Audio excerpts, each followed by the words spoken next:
it's time to sit back and relax with your favorite drink. And listen.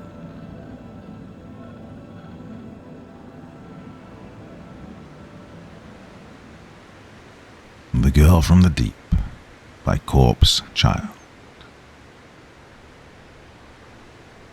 One summer at the beach, I met a girl I liked who invited me to meet her on the beach one night. Something was very strange about her, though, and I've never been the same since. The Girl from the Deep by Corpse Child. I met Carly 2 years ago. I remember how we met, too. It was honestly a bit of a freak occurrence. At the time, me and a friend of mine, Caleb, were spending the summer in his grandparents' old beach house up in Myrtle Beach. I remember I was standing in line at the movies, wigging out to Caleb about the new Halloween movie. Hey, I heard it was directed by the dudes who made Saw, I remember shouting in his face. Yeah, the suck-ass ones, he said, scoffing.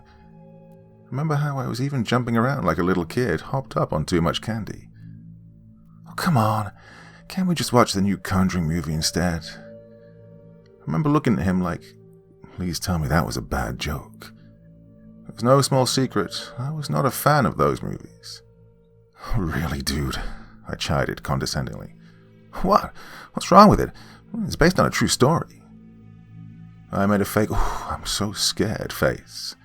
He rolled his eyes and added, at least it might have some actual scares in it. I've heard the new Halloween is just a gore fest. As if, I scoffed. Come on, how can you beat a classic like Halloween? In my excitement, I ended up bumping right into the girl in line behind me. This caused the both of us to end up toppling over onto the ground, me landing where else but right on top of her. For a moment, we stared at each other on the ground, facing each other with both our eyes the size of serving platters. I stammered. Are you okay? She just continued staring back at me, face chiseled in an expression of pure shock. From behind me, I could hear the sound of a photo snapping. Looking back, I saw Caleb standing there with a shit-eating grin on his face, holding his phone up. Seeing this, I scrambled off of her and to my feet. He started snickering, and I saw the crowd form around us. What the hell are you doing? Oh, don't mind me, he remarked, his grin still on full blast. I was about to try and rush him to snatch the phone and chuck it half across the street when, from behind me, I heard a soft voice ask, was it a good pick? I snapped my head around to see her on her feet too. She was smirking kind of sheepishly. Instantly my body tensed up again. I stuttered, and she started giggling. My tongue froze again. Oh, come on, dingus. You're blowing it here. Get your shit together. Pete, I finally blurted. Huh? She asked. Come again? My name, Pete. I chuckled nervously, feeling less than 2 seconds from a heart attack, and shakily held my hand out to her. She stared at me for a moment, seemingly confused. Her eyes seemed to lock directly into mine. In a way, I could feel them boring through me. For a moment, I thought I could see something else in those eyes. Something like maybe worry or fear. Yo, Pete, you coming? I looked behind me to see that the line was moving. Caleb was third in line now to the ticket booth. I turned again back to her, her face still fixed in that worried-looking expression. I signaled to him that I'd be right there. He rolled his eyes and mouthed for me to hurry the hell up. Well, I was the one with the money for the tickets. Suddenly she started blinking rapidly, broken from her stupor. Oh, she asked, what happened? Oh, nothing. I just told you my name was Pete and you just sort of zoned out there. Is everything okay? She smiled again and nodded her head. Yeah, sorry, she said, chuckling. Sometimes I just get lost in myself, you know? Oh, I'm Carly, by the way. Oh, well, you want to join me and my buddy? We're going to see the new Halloween. Oh, sure, why not? She smiled and I bit my lip. I remember getting to the ticket booth and Caleb looking at me confused before then grinning, knowing I'd just scored a date with my little embarrassment. Well, the movie was enjoyable enough, but of course I was barely even concentrating on it. See, I'm one of those people that will actually talk during a movie, even in theaters, despite almost getting into a fist fight with some of the other patrons on certain occasions because of this. Caleb would usually try to ignore me, but not her. Actually, turns out Carly was the same way. So we spent the entire time gawking, laughing, and chatting back and forth about the movie. Though, like I said, I was barely focused on the screen. I couldn't take my eyes off of her for more than 30 seconds without finding my gaze locked right back on her. I mean, she was beautiful. Sure, drop-dead freaking gorgeous, in fact. But it wasn't just that. There was something else about her, something more... something, well, I don't know. Hypnotic in a way. Still, bottom line, that night went from a great night to freaking amazing because I'd made a fool of myself.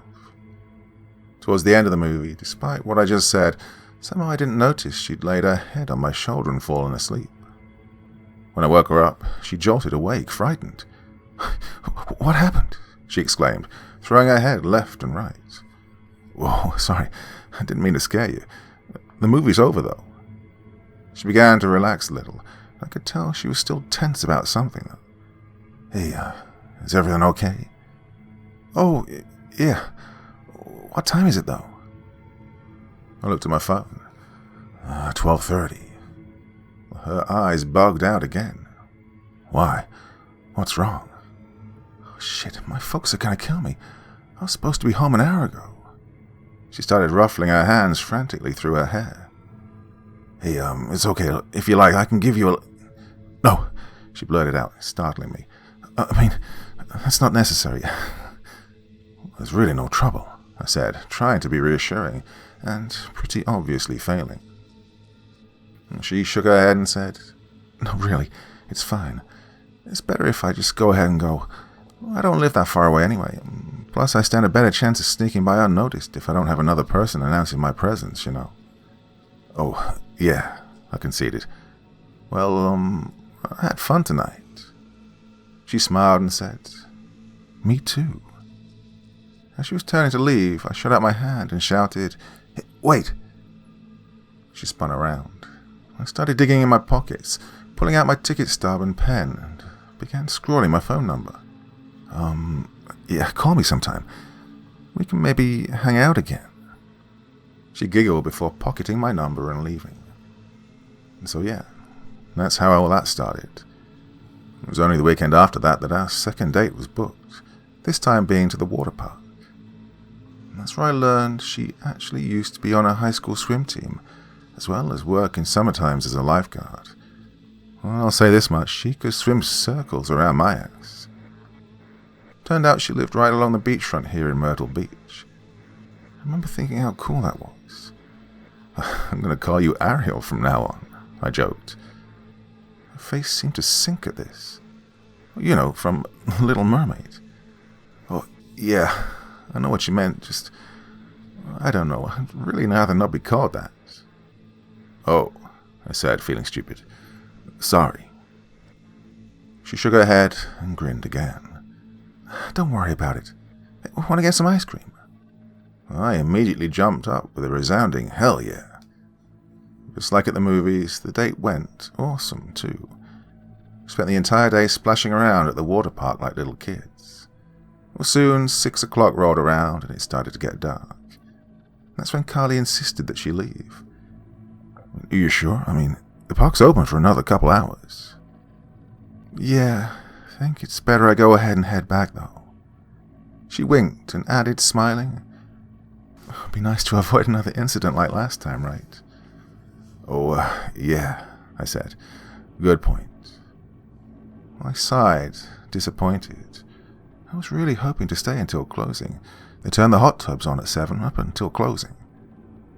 She walked up to me, smiling, and put her arms around my waist, whispering in my ear, "I had fun with you, though, handsome."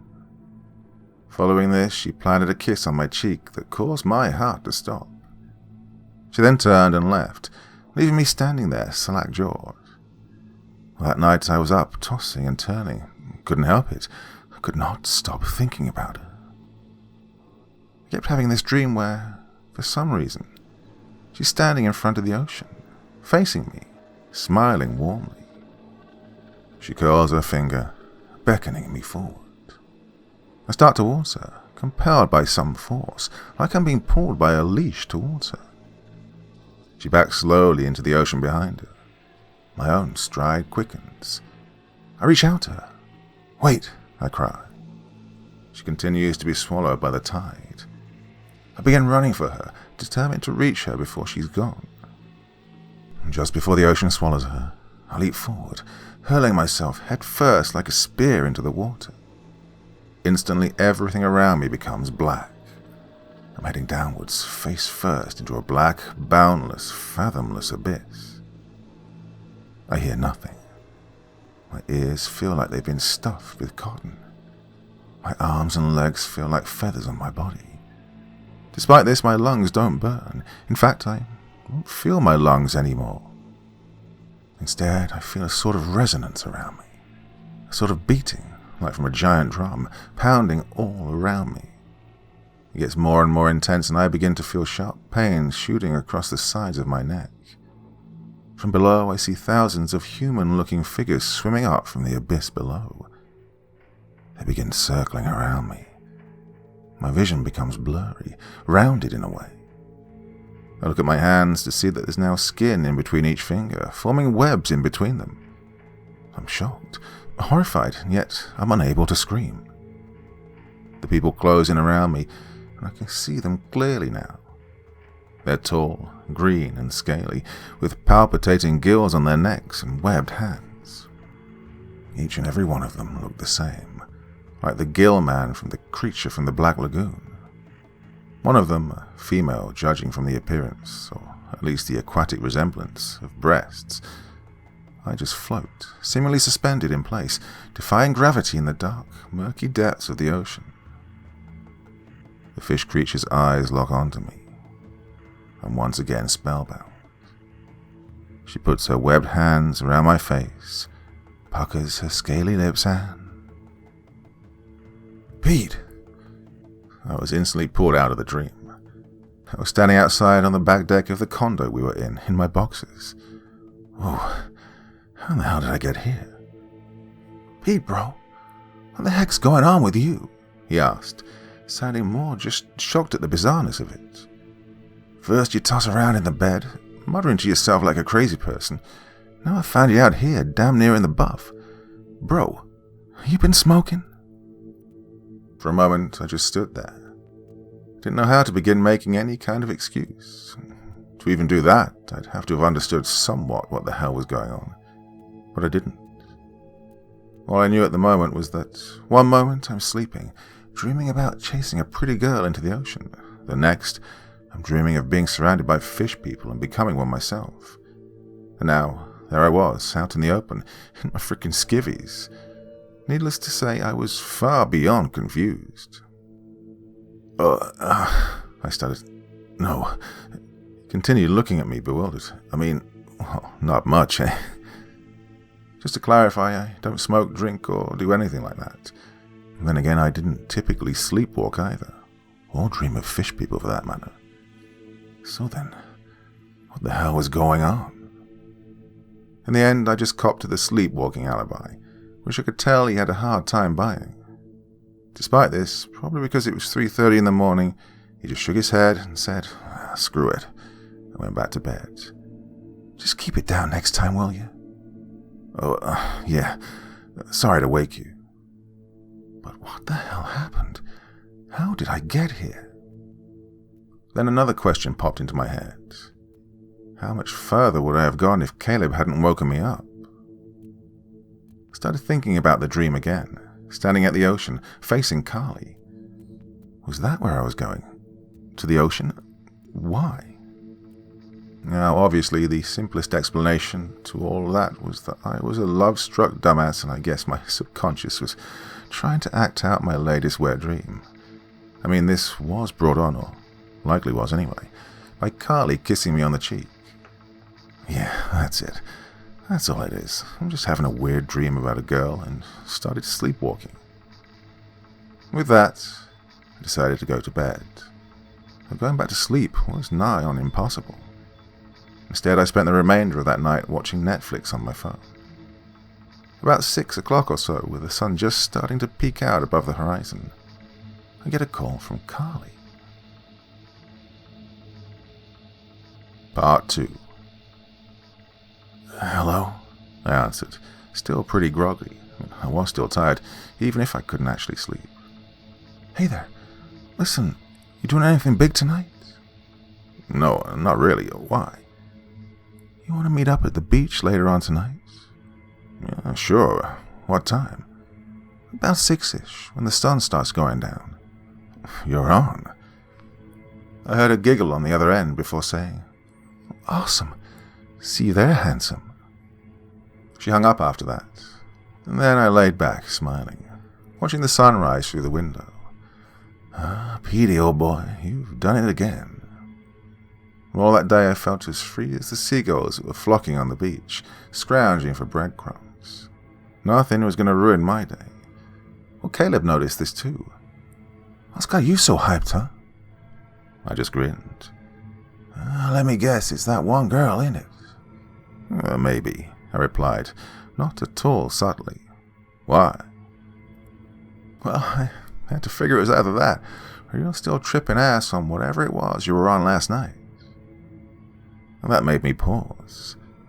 Up to then, I'd actually forgotten about that little incident. Speaking of which, I gonna get any kind of story on what the fuck was going on there? Oh, that, I replied, chuckling embarrassingly. I don't know. I guess I was just sleepwalking. Sleepwalking, huh? He scoffed and said, Well, they do say there's a first time for everything. But I'm still wondering what was making you wig out the way you were. What do you mean? I mean, you was flopping around worse than a live fish on a grill. You were also whispering something in your sleep, something about, wait for me or something, I don't know. Now I was curious. See, like I'd been saying, I wasn't a sleepwalker. The same would apply to talking in my sleep as well. At the same time, it's not like I could call bullshit either. I mean, I was standing out in my underwear after apparently sleepwalking. That plus the utterly weird-ass dream making my sleep pretty restless, and it all seemed to add up to what Caleb was saying. What wasn't adding up, though, was why. Why did it happen? Why, after all my life of never having any problems with sleeping, being known to sleep through most of the noise of the city where I live, why am I now having incidents like what happened the previous night? I thought back again to the water park. I had fun with you, handsome. Carly, I wondered. Is she really the reason why?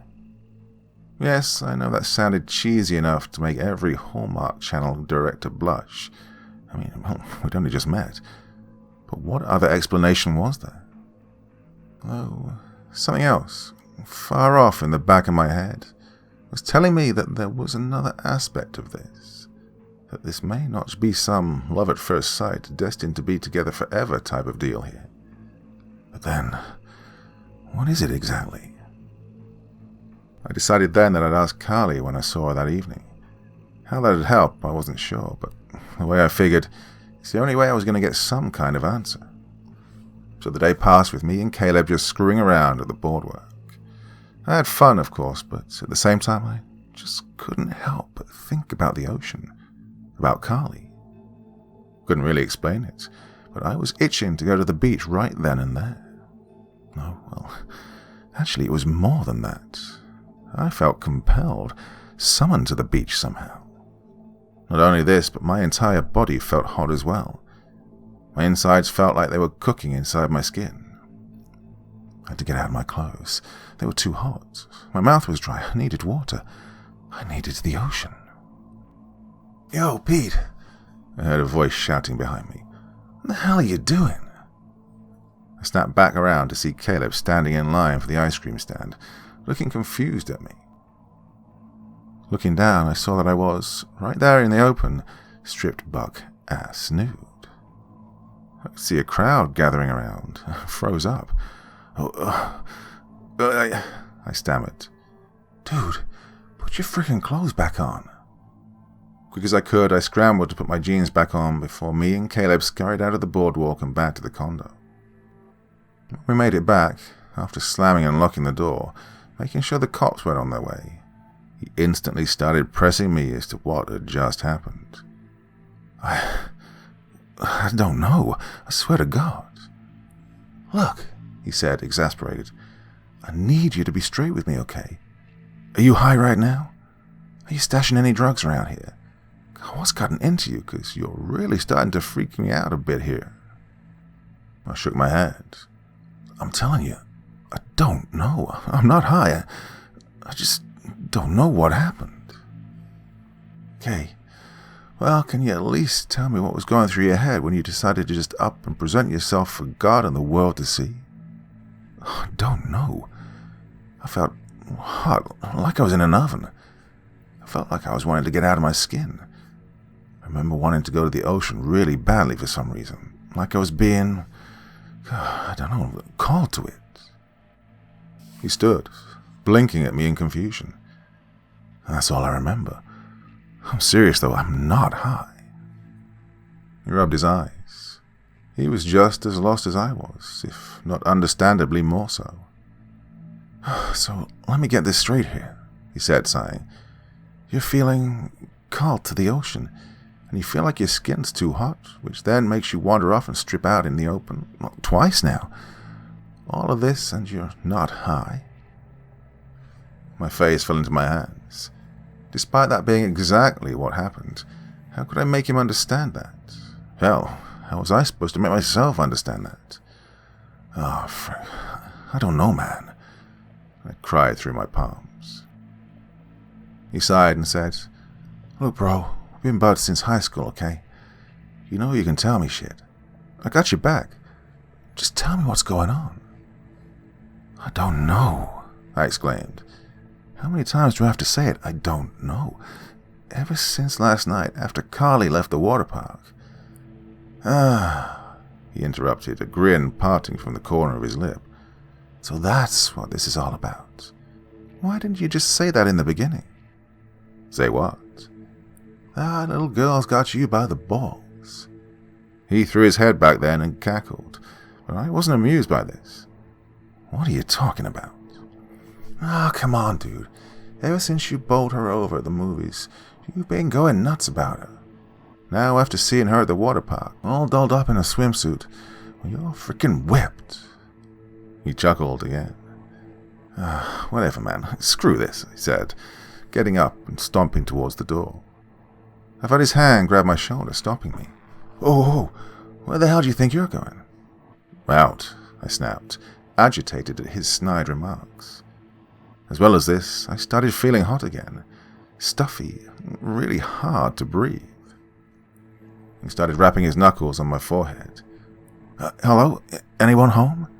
You just forget that the cops are probably looking for you after that little stunt at the boardwalk. Look, I'll be fine. Just move. I batted his hand away and continued for the door. I could feel my legs now getting lighter and lighter, weaker. Well, you plan to tell me where you're sauntering off to? I glared at him. My vision started to blur a bit, but I could still see him. The beach. There, happy now, Dad? I opened the door. Outside, the sky was starting to turn a bright, burning orange.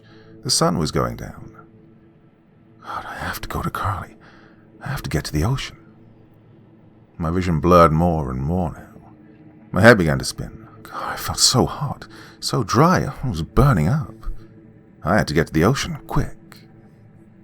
Before I knew it, I was taking off at full speed. My mind was blank. Only one thing occupied my focus. Getting to the ocean, seeing her. My legs were weak and my lungs were all but flaccid, but I didn't care. I was going to get to the beach, to the ocean. The world around me started to warp, looking more and more rounded. The closer I got, the hotter I felt, inside and out. Imagine the way the waves would cool me off once I'd made it. It'd feel like being a fish. Soon, I was able to see it, the beachfront. It's almost empty, being that the sun was half gone now. There, almost silhouetted against the sunset's burning red beam, Carly stood, facing me, waiting for me, calling to me. When I made it to the shoreline, she smiled. "I'm glad you made it, Pete," she cooed. I stood, breathless, burning up and feeling weak. The way my body felt, I thought my skin would melt off like butter in a microwave. Still smiling, she curled her finger at me, winking. "It's time to come with me." I began staggering mindlessly towards her. I saw her take baby steps backwards with every step I took towards her. The water felt cool across my skin as my feet entered. Not too hot, not too cold. It was soothing. The further I waded in, the more my body seemed to cool off. More than that, it seemed to go numb, like it wasn't even there anymore. This started from my feet and continued throughout my body the further I entered. She continued stepping backwards, descending further into the tide. From behind her, I saw what looked like dorsal fins approaching in my direction. What the hell? Are those sharks? Despite this, I kept moving forward. I couldn't stop. The fins started circling around me and Carly. Carly finally disappeared, and I dove headfirst after her. The ocean was murky, making it impossible to see how deep it was at the bottom. It seemed to go on forever as well. I swam and swam as hard as I could, struggling to continue, forcing myself downward. As I went along, I felt sharp, searing pains shoot throughout my body, starting from my ribs. It felt like someone had taken a serrated knife across my body, flaying me open. When I looked down, though, my eyes widened when I saw 3 large gashes, or slots, opened wide across them. What's happening to me? When I went to feel them, my heart almost stopped completely, seeing that there were now large, fleshy webs connecting between my fingers. I could feel panic course through me, and I began flailing frantically to pull myself back to the surface. Eventually, I couldn't feel my arms or legs anymore. In spite of this, I noticed I wasn't sinking. Instead, I just floated there, suspended in the middle of the ocean depths. All around me, I watched as a bunch of figures started swimming around. They swam in one large horde all around me. A school of fish, essentially, forming a sort of ring around me. The longer I watched, the more I was able to distinguish a few of them individually. And that's when I realized these were the same fish people from my dream. Part 3. All of them were green and scaly, with webbed hands and gills across their ribs and necks. I could see their rounded, marbled eyes examine me as they revolved around me. And then, suddenly, they stopped. They now floated still like I was, seeming to defy gravity, as one of them floated up from directly below me. As it swam closer, I could see that it was female, just like in my dream, with scaly, slippery breasts and an hourglass-shaped body. She also had long, light-colored strands that resembled hair, though likely wasn't hair, flowing from her head. Her mouth parted in what I guess was a smile, exposing many rows of small, ivory-inlaid teeth. She took my hands in hers, and from around me I heard the simultaneous sounds that reminded me of what a humpback whale sounds like when doing a mating call. I could do nothing except float there, my body being too exhausted. Her lips began to move and, just very faintly, I could hear her say, in a deep-toned version of Carly's voice, "Kiss me, my love." She then worked her webbed hand up to my neck, cupping it, before meeting her lips to mine. The moment our lips touched, the whale-calling noise from the others increased in pitch.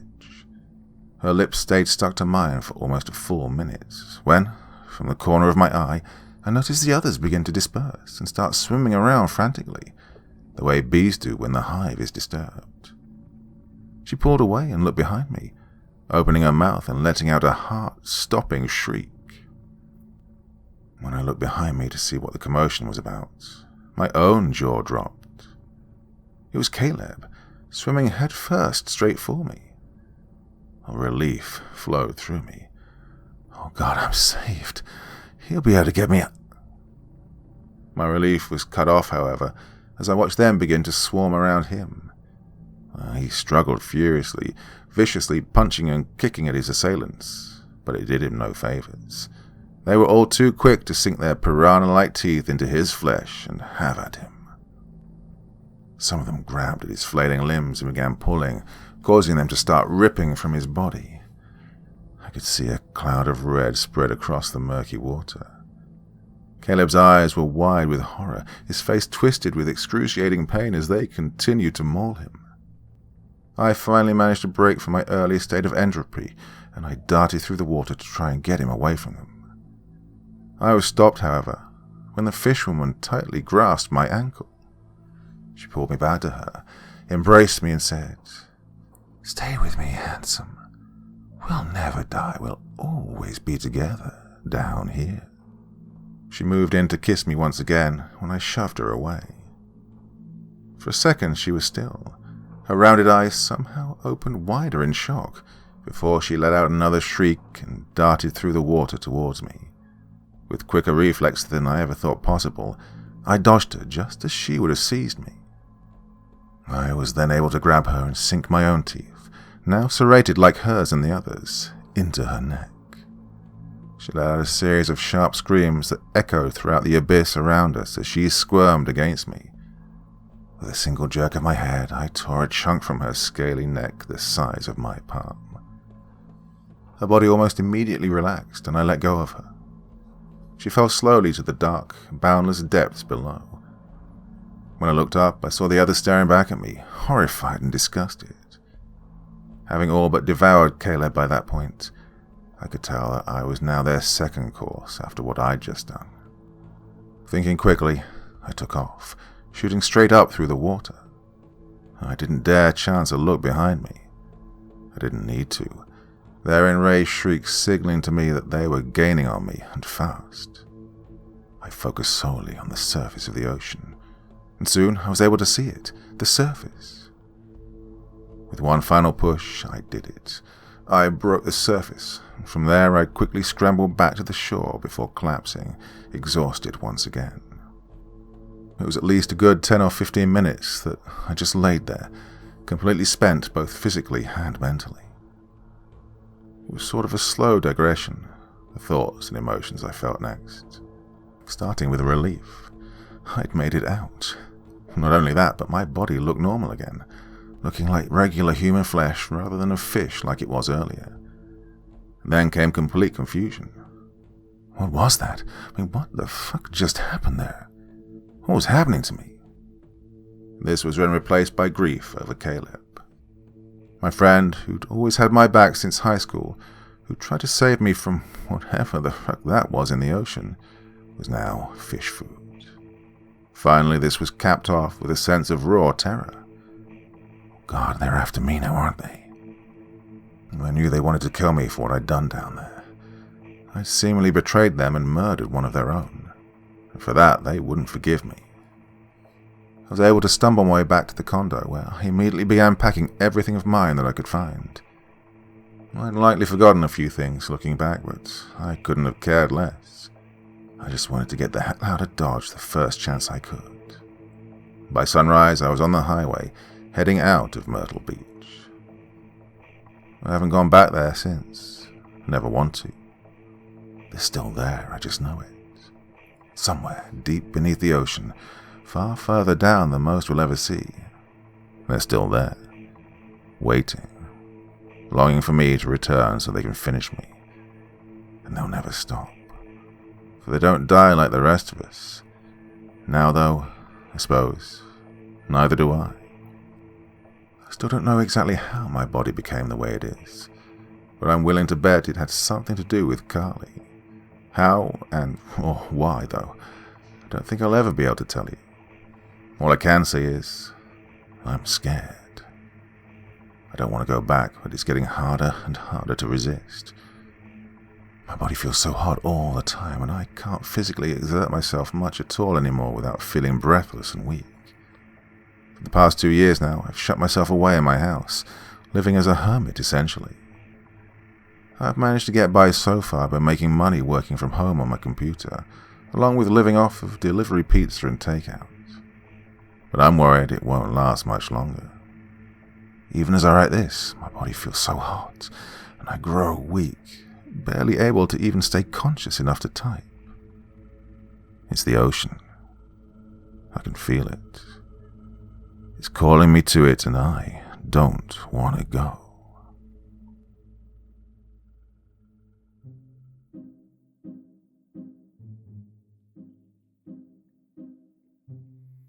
So another one there from the wonderful Corpse Child. Did quite a few of his stories a while ago and getting back into doing them again. And to be honest with you, I'm really, really enjoying them. Very, very talented writer. So I'm very glad to be promoting his work in this way. Yep, so here we are, middle of the week. Coming to the end of February already. Terribly cold here. Windy, rainy, miserable weather last couple of weeks really. So looking forward to it getting a bit warmer, to tell you the truth.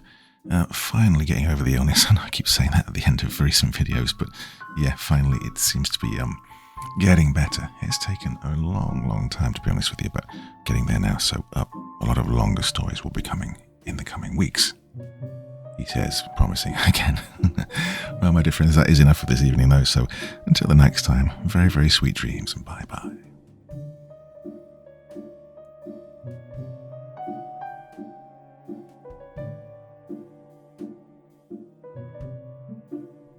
Thank you so much for taking the time to listen to this story today. Really means a lot to me and to the author of the story, of course. Well, if you want to know more about me, I'm pretty much everywhere on social media. You can find me on Facebook, Twitter, Instagram. You can download my music on SoundCloud. I've got a Patreon if you feel like. Throw me $1 or $2. Very much appreciated. And of course, on Reddit, I have a place where you can leave stories if you want me to read one that you've written. Well, hoping to see you all again very soon. Till then, sweet dreams. Bye-bye.